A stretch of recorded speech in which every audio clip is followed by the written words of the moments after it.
Digital યુગ, a daily local news channel of Bharuch.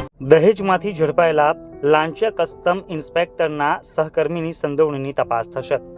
આરોપીને કોર્ટમાં હાજર કરતા કોર્ટે તેના 1 દિવસના રિમાન્ડ આપ્યા હતા. દહેજ ખાતે સેજ 1માં ડેવલપમેન્ટ કમિશનર કચેરી પ્રિવેન્ટ ઓફિસર વર્ગ 3માં કસ્ટમ ઇન્સ્પેક્ટર તરીકે ફરજ બજાવતા અને મૂળ બિહારના મુકેશ રામદીનસિંહ એક કોન્ટ્રાક્ટર પાસેથી 40,000ની લાંચ માંગી હતી, જેના પગલે તેણે ભરૂચ એસીબીનો સંપર્ક કરતા ભરૂચ એસીબીએ છટકું ગોઠવીને તેને ઝડપી પાડ્યો હતો.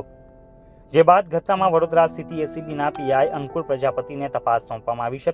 વડોદરા એસીબીની ટીમે આરોપી મુકેશને કોર્ટમાં રજૂ કરી તેમણે લાંચની રકમમાં તેના અન્ય કોઈ સહકર્મીનો ભાગ છે કે કેમ, તેણે અન્ય કોઈ પાસેથી પણ આ પ્રકારની લાંચ લીધી છે કે કેમ, તેણે જે રૂપિયા લીધા છે તે જ કામના છે કે અન્ય કોઈ કામમાં પણ છે, તેની વાતચીતમાં અન્ય વ્યક્તિઓના નામનો ઉલ્લેખ કર્યો છે, તેમની સંડોવણી છે કે કેમ તેની વિગતો મેળવવા તેના રિમાન્ડ મેળવવાની કવાયત હાથ ધરતા કોર્ટે તેના 1 દિવસના રિમાન્ડ મંજૂર રાખ્યા હતા.